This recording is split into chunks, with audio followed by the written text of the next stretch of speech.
Assalamualaikum warahmatullahi wabarakatuh. Perkenalkan, nama saya Dr. Saiful Hadi, STMKom, dosen tetap program studi S1 Sistem Informasi, Fakultas Teknologi Informasi dan Komunikasi Universitas Semarang, Jawa Tengah, Indonesia. Pada kesempatan ini saya akan menyampaikan mata kuliah yang saya ampu sesuai dengan kompetensi saya, yaitu mata kuliah Manajemen Risiko Teknologi Informasi dengan kode mata kuliah SIS 25035P. Mata kuliah ini atau mata kuliah Manajemen Risiko Teknologi Informasi ini disampaikan pada mahasiswa semester 6 dengan kode mata kuliah SIS 25035P dengan bobot SKS 3 SKS dengan 16 kali pertemuan dengan rincian 14 kali pertemuan tatap muka dan 2 kali ujian, yaitu adalah ujian tengah semester dan ujian di akhir semester atau UAS. Deskripsi pada mata kuliah ini yaitu adalah mata kuliah Manajemen Risiko Teknologi Informasi memberikan pemahaman komprehensif mengenai prinsip, kerangka kerja, proses manajemen risiko dalam konteks teknologi informasi organisasi. Mahasiswa akan mempelajari teknik identifikasi risiko pada lingkungan teknologi informasi, melakukan analisis dan evaluasi risiko hingga penanganan risiko teknologi informasi. Kemudian menyusun rencana mitigasi yang efektif menggunakan berbagai standar atau kerangka kerja, framework manajemen risiko yang berlaku secara global. Melalui pendekatan berbasis proyek, mahasiswa diharapkan mampu untuk menyusun dokumen manajemen risiko teknologi informasi yang komprehensif sebagai bagian dari tata kelola manajemen risiko teknologi informasi organisasi yang strategis. Cakupan materi pada mata kuliah ini menjelaskan tentang konsep dasar manajemen risiko teknologi informasi, mengidentifikasi risiko pada lingkungan teknologi informasi, melakukan analisis dan evaluasi risiko, kemudian menyusun rencana mitigasi risiko menggunakan framework manajemen risiko dan menyusun dokumen manajemen risiko teknologi informasi.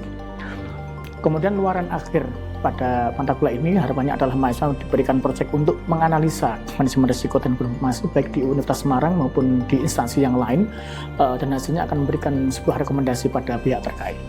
Adapun CPL atau capaian pembelajaran lulusan pada mata kuliah ini meliputi CPL 06, CPL 08 dan CPL 09 yang telah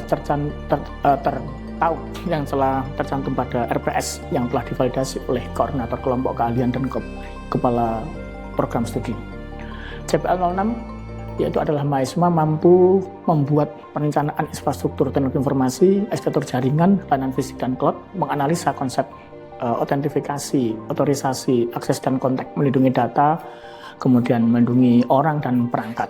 Kemudian CPL 08 mahasiswa memiliki kemampuan merencanakan, kemudian menerapkan, memelihara, dan meningkatkan teknologi informasi organisasi untuk mencapai tujuan dan sasaran organisasi yang strategis baik jangka pendek maupun jangka panjang. Kemudian CPL 09 yaitu adalah mahasiswa mampu memahami, mengidentifikasi, dan menerapkan konsep, kemudian teknik dan metodologi manajemen risiko teknologi informasi.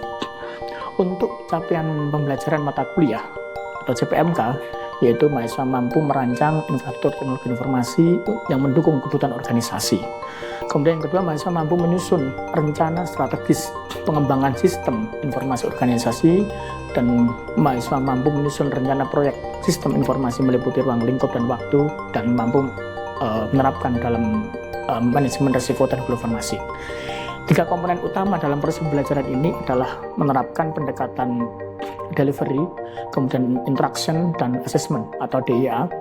Untuk delivery, saya memberikan materi sesuai dengan RPS dan yang dapat diunduh oleh mahasiswa secara langsung pada e-learning Universitas Semarang, yaitu pada website atau alamat elearning.usm.ac.id, serta presentasi interaktif yang dilakukan secara tatap muka untuk mendukung pemahaman mahasiswa. Materi yang saya sampaikan didukung oleh media pembelajaran PPT maupun video interaktif dan kuis interaktif. Kemudian interaction pada mata kuliah ini melibatkan komunikasi 2 arah yang melibatkan komunikasi dosen dan mahasiswa, yaitu 2 arah berupa diskusi, tanya jawab, dan refleksi bersama.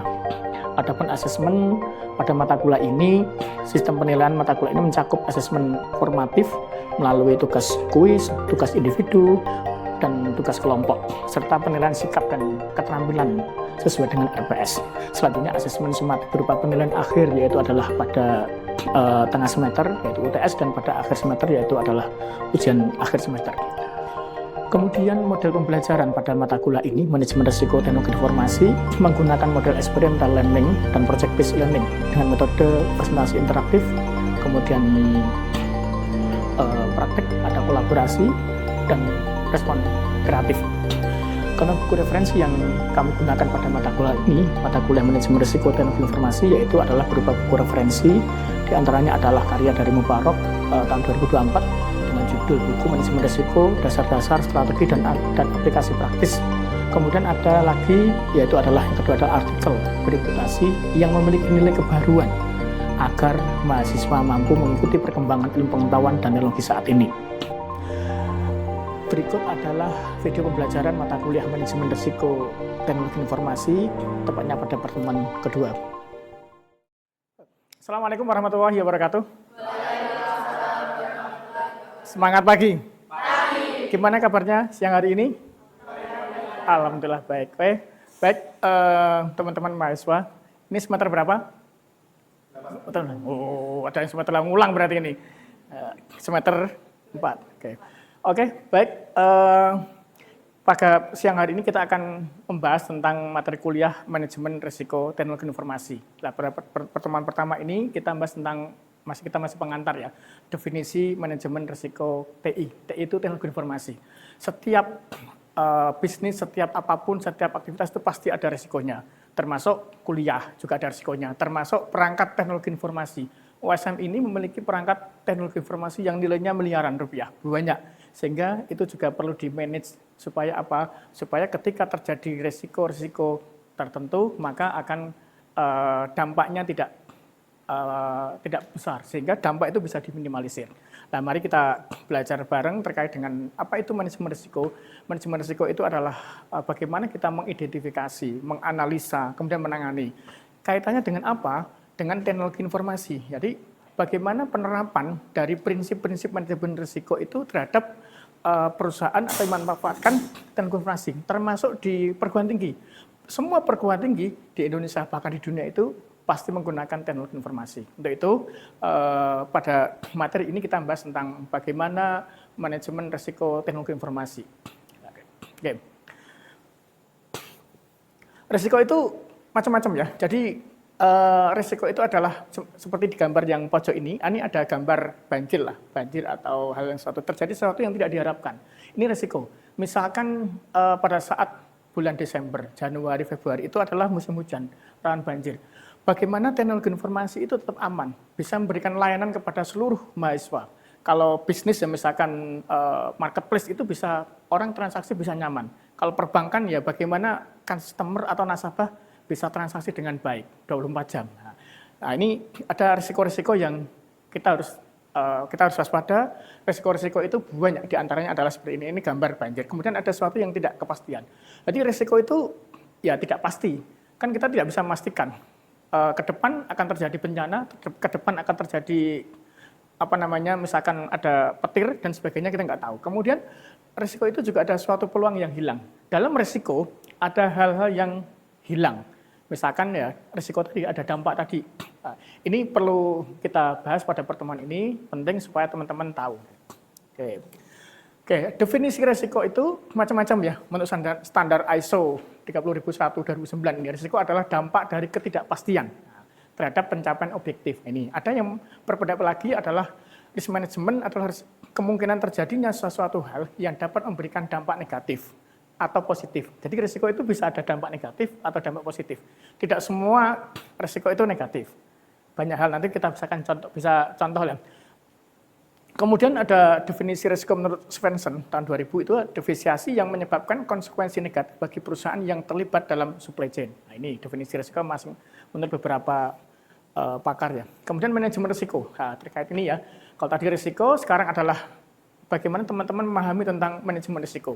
Menurut Hopkinson, itu manajemen risiko adalah suatu kegiatan yang dilakukan untuk menanggapi risiko yang telah diketahui. Jadi misalkan di bulan Desember, kemudian Januari, Februari itu risiko-risiko hujan, banjir. Misalkan di kota Semarang ini potensi banjir tinggi, kemudian longsor dan sebagainya. Misalkan di beberapa daerah yang rawan gempa, ya berarti risikonya gempa. Nah, itu kita bisa memetakan, bisa mitigasi. Nah, sehingga apa? Ketika nanti terjadi risiko beneran, kita bisa mengurangi dampak dari risiko itu. Kemudian ada yang berpendapat yaitu adalah langkah-langkah terkait usaha pelaksanaan, perencanaan, jadi kita dari planning ya, perencanaan manajemen risiko, kemudian kita mengidentifikasi, kemudian melakukan tanggapan, monitoring, serta pengawasan pada suatu proyek. Jadi ini juga penting. Kemudian yang terakhir ini manajemen risiko didefinisikan sebagai proses identifikasi lah, mengidentifikasi dulu. Kita mapping dulu ya, kita identifikasi, kemudian kita melakukan pengukuran dan kontrol keuangan dari sebuah risiko yang mengancam aset. Nah, jelas ketika terjadi sesuatu hal bencana alam atau dan sebagainya yang mengakibatkan risiko, pasti aset akan berdampak. Aset menimbulkan kerugian perusahaan. Nah, ini hal yang perlu kita lakukan. Kemudian ada hal-hal yang kita harus tahu. Kenapa sih kok ada manajemen risiko teknologi informasi?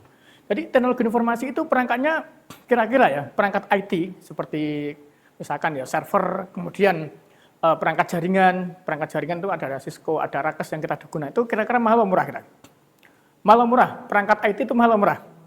Mahal, pasti mahal semua. Ya, termasuk hal yang terkait dengan teknologi informasi tidak ada yang murah, pasti mahal. Maka perlu adanya manajemen risiko. Kita lanjut. Kemudian tujuan dari manajemen risiko itu adalah untuk menjamin suatu perusahaan ya memahami, kemudian mengukur, memonitor, kemudian dari berbagai ancaman risiko yang terjadi, serta memastikan kebijakan yang telah dibuat dapat mengendalikan berbagai risiko itu yang ada. Contoh USM nih, kan kita bergerak di bidang pendidikan, otomatis perangkat IT-nya juga banyak, nilainya miliaran. Kita harus bisa memahami, mengukur dan memonitor berbagai macam risiko, misalkan musim hujan, ketika risiko petir, ketika risiko musim kemarau, apa dan sebagainya, dan memastikan bahwa kebijakan pimpinan, rektor dalam hal ini, itu bisa mengendalikan berbagai macam risiko di USM misalnya. Kemudian manfaatnya apa? Manfaatnya banyak. Jadi manfaat dari manajemen risiko IT itu adalah bisa membantu perusahaan, kalau di universitas seperti perguruan tinggi, mencapai visi misinya. Visi misinya misalkan mencerdaskan anak bangsa, atau USM misalkan tahun 2030 misalkan menjadi kampus yang unggul, yang menghasilkan lulusan yang unggul juga, kemudian berdaya pikir global dan sebagainya. Mencapai itu perlu manajemen risiko, termasuk perangkat-perangkat IT tadi. Sehingga perangkat-perangkat IT ini mendukung pencapaian visi misi, termasuk dalam halnya adalah bagaimana kita memanage risiko IT. Kemudian yang kedua, mencegah perusahaan mengalami collapse. Jadi ketika suatu perusahaan tidak ada manajemen risiko, itu potensi collapse-nya tinggi. Bangkrut ya, karena tidak ada antisipasi, tidak ada identifikasi. Ketika terjadi misalkan risiko itu macam-macam ya, bisa saja misalkan ekonomi negara lagi turun, dolar naik, rupiah turun dan sebagainya. Itu juga bagian dari salah satu risiko yang harus kita waspadai. Termasuk ketika rupiah turun, dolar naik, otomatis perangkat-perangkat teknologi informasi yang impor dari luar pasti melonjak tajam. Itu pasti ya. Yang ketiga, meningkatkan keuntungan perusahaan. Dengan adanya manajemen risiko, itu kita bisa memitigasi. Sehingga apa? Yang harusnya risikonya besar, menjadi walaupun enggak sama sekali, tapi kecil. Sehingga kita bisa dapat keuntungan yang lebih. Yang keempat adalah menjaga kepercayaan stakeholder. Contoh misalkan ketika terjadi banjir misalkan di sekitar area Tlogosari lah, sekitar kampus misalkan. Server tetap terjaga, walaupun PLN mati, tapi di sini punya genset. Ada genset yang umum, seluruh universitas ini ada satu genset khusus data center. Tujuannya apa? Ketika PLN mati, jaringan genset umum juga mati, nggak bisa nyala karena terendam banjir, tetapi data center tetap nyala. Nah, ini yang kita lakukan. Beberapa tahun lalu kita sudah lakukan, ini bagian dari manajemen risiko IT di Universitas Semarang yang kita terapkan. Sehingga apa? Sehingga ketika banjir, mahasiswa harus online, transaksi perkuliahan, presensi, kemudian kehadiran dosen dan sebagainya bisa dilaksanakan secara online. Mahasiswa bisa kuliah dari mana saja, WFA, dosen juga bisa bekerja dari mana saja, baik di rumah atau dari mana saja. Sehingga kepercayaan stakeholder ini akan terjaga. Termasuk ketika mahasiswa ingin membayar kuliah lewat transaksi virtual account di M-Banking, bisa saja karena servernya masih nyala. Maka beda ketika tidak ada manajemen risiko. Ketika banjir, listrik mati, genset mati, nggak bisa apa-apa. Nah, dengan adanya manajemen risiko, kita bisa mengantisipasi. kita bisa memitigasi sehingga risiko menjadi kecil. Kemudian langkah-langkahnya, bagaimana langkah untuk dalam penerapan manajemen risiko IT ini? Yang pertama adalah mengidentifikasi. Jadi identifikasi risiko. Kemudian yang kedua bentuk-bentuk risiko kita harus tahu. Yang ketiga pengukuran risiko. Oh, risiko ini risiko sedang, risiko berat atau risiko ringan. Kita harus identifikasi. Kemudian diukur. Yang keempat, yang terakhir ini pengendalian. Jika terjadi misalkan potensinya risikonya banjir misalkan, kita harus ukur, oh ini banjirnya nggak bandang, masa masih bisa kuliah, offline, online, atau hybrid dan sebagainya. Atau oh ternyata banjirnya besar, akses ke kampus nggak bisa, sehingga mahasiswa harus online. Pengendaliannya bagaimana? Tadi, genset, data center harus nyala. Walaupun PLN padam, kemudian genset general padam, tetapi genset di data center, suplai power tetap harus terjaga. Sehingga ini meminimal. Walaupun mahasiswa tidak bisa hadir ke kampus, tetapi proses belajar mengajar, teknologi informasi tetap berjalan dengan baik. Jadi ada prinsip-prinsip dasar dalam manajemen risiko. Ada prinsip proaktif, ada bersifat kolektif, kemudian yang ketiga bersifat iteratif, dan ada yang bersifat partisipatif. Jadi kalau proaktif ya kita bikin manajemen risiko. Jadi dalam setahun itu potensi-potensi risiko apa? Kita harus aktif. Kita kemudian kolektif, ya bagaimana kita harus benar-benar ketika ada penanganan risiko kita harus kolektif bersama-sama kita tangani. Termasuk di sistem informasi USM atau di Satuan Teknologi Informasi dan Komunikasi USM itu ada tim server, ada tim UI UX, ada tim programmer, ada tim networking, jaringan internet, macam-macam. Sehingga kita juga harus kita petakan. Ketika terjadi resiko tertentu, oh ini masalahnya di coding, yang nangani bagian programmer, bukan bagian UI UX atau bukan bagian jaringan. Begitu juga sebaliknya, ketika yang terjadi adalah misalkan ada angin kencang, angin ribut, yang gulung-gulung itu, puting beliung, nah itu misalkan seperti itu, sehingga kabel internet fiber optik yang lewat jalur udara putus, nah itu juga yang ngerjakan berarti tim apa? Tim jaringan internet, bukan tim programmer. Oh jaringannya putus, internetnya putus, sehingga yang bergerak itu. Tetapi dengan adanya manajemen risiko itu, risiko yang terjadi saat terjadi hal yang tidak diinginkan, itu bisa tertangani dengan baik. Sehingga risiko-risiko berkurang banyak.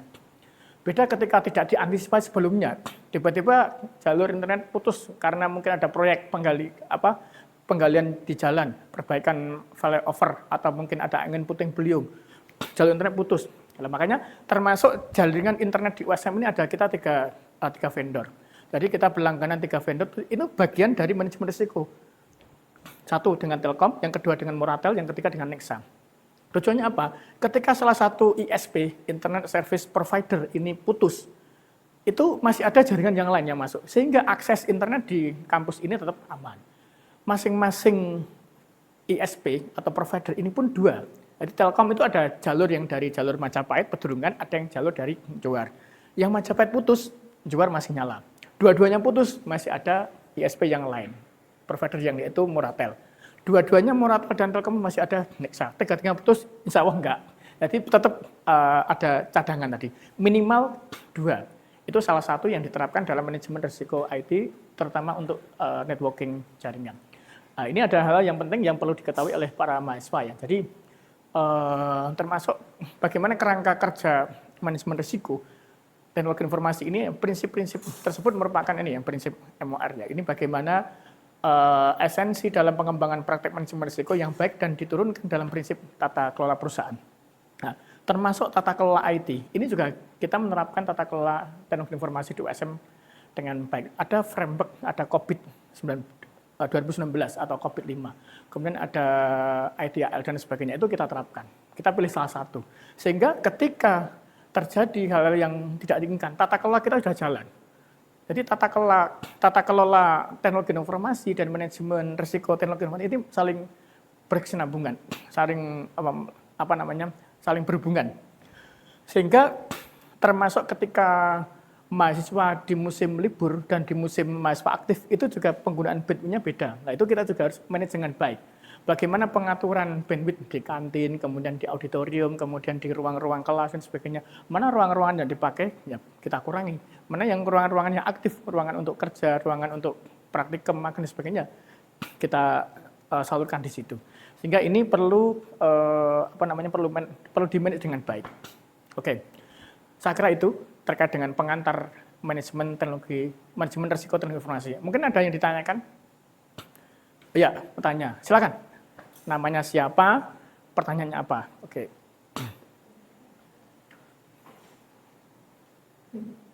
Perkenalkan, nama saya Nata. Ya. Saya ingin bertanya, apa saja manfaat manajemen risiko IT? Bisa diulangi pertanyaannya, Mbak Kinan? Apa saja manfaat manajemen risiko IT? Oke, ya terima kasih. Tepuk tangan untuk Mbak Kinan. Wah, bagus ini. Sangat. Pertanyaan bagus ini. Tadi sudah saya sebut, mungkin agak lupa tadi Mbak Kinan. Jadi manfaat dari manajemen risiko itu banyak ya. Di antaranya adalah bagaimana kita bisa meminimalisir risiko itu. Jadi kalau dalam manajemen risiko, itu yang kita utamakan penanganannya adalah yang high risk. Risiko yang paling tinggi, risiko yang paling berat. Jadi ada risiko yang tinggi atau sangat tinggi, tinggi, sedang, ringan. Yang paling kita utamakan dalam menangani atau mengendalikan risiko adalah risiko yang paling besar. Risikonya paling gede apa? Oh, genset, oh atau internet, atau ini, server dan sebagainya. Itu yang kita tangani duluan. Yang lain misalkan fasilitas wifi di kantin, oh itu nanti sekian. Jadi risiko yang paling tinggi ketika terjadi bencana, banjir, manfaatnya yaitu tadi mengurangi atau meminimalisir risiko. Kemudian selain itu membantu perusahaan dalam mencapai visi misi. Kemudian selain itu adalah mencegah perusahaan kolab. Dengan adanya kita bisa memanage risiko dengan baik, kepercayaan atau trust dari mahasiswa atau trust dari masyarakat itu kan terbangun. Sehingga stakeholder USM merasa aman, nyaman terhadap risiko teknologi informasi. Gitu Mbak Kinan ya. Sekali lagi tepuk tangan, aplaus untuk Mbak Kinan. Bagus. Oke, mungkin ada lagi yang bertanya? Oh ya, silakan. Sebut dari situ. Mungkin maju enggak Pak? Dua aja ya, Mas Faris. Silakan. Namanya siapa? Perkenalkan, nama saya Bilkis. Siapa? Bilkis, oke. Saya ingin bertanya tentang tujuan manajemen risiko IT itu apa ya? Ya, terima kasih Mbak Bilkis. Wah, namanya nama raja nih, tepuk tangan ini, bagus nih. Oke. Baik Mbak Bilkis. Jadi kalau tadi yang manfaatnya dari Mbak kan tujuan yang ditanyakan Mbak Bilkis adalah tujuan. Tujuannya adalah menjamin suatu perusahaan. Kalau misalkan di USM berarti perusahaannya Universitas Semarang ini memahami, bisa mengukur, menganalisa, kemudian memonitor dan menangani dan memastikan kebijakan-kebijakan pimpinan, kebijakan perusahaan itu yang telah dibuat dapat mengendalikan. Jadi biasanya di dalam sebuah perusahaan atau di USM inilah ada namanya SOP, Standard Operating Procedure. Itu ada kebijakan-kebijakan. Ketika terjadi risiko banjir seperti ini semua ada. Itu dalam tata kelola IT kami ada. Sehingga apa? Sehingga ketika terjadi tujuannya adalah menjamin bahwa suatu perusahaan itu bisa memahami, bisa mengukur, bisa memonitor, bisa mengendalikan kebijakan-kebijakan pimpinan itu bisa mengendalikan risiko itu. Walaupun tidak secara full, total 100% ya, tetap risiko itu ada. Tetapi bisa dikendalikan secara risikonya itu minim. Gitu ya. Jadi meminimalisir risiko. Itu yang poin utama. Tadi yang sebelumnya adalah risiko yang paling besar itu yang kita dahulukan, high risk. Berarti risiko yang paling tinggi kita utamakan, baru risiko yang sedang, ringan, dan seterusnya. Gitu ya, Mbak Bilkis. Tepuk tangan untuk Bilkis. Oke. Baik, terima kasih. Cukup ya materi kuliah hari ini? Cukup semua paham ya? Paham. Oke. Nanti materi bisa di-download di e-learning, kemudian bisa dipelajari. Nanti selanjutnya ada tugas. Nanti silakan dikumpulkan di e-learning juga. Tugas biasanya seminggu ya, seminggu dikumpulkan, diupload, nanti akan kami koreksi. Ada nilainya, karena dengan adanya kurikulum OBE, Outcome Based Education itu ada namanya capaian mata kuliah, capaian pembelajaran mata kuliah, CPMK. Sehingga mahasiswa nanti bisa memahami dari capaian mata kuliah yang kita bahas hari ini. Demikian materi pengantar manajemen risiko teknologi informasi ini. Kita ketemu minggu depan. Assalamualaikum warahmatullahi wabarakatuh.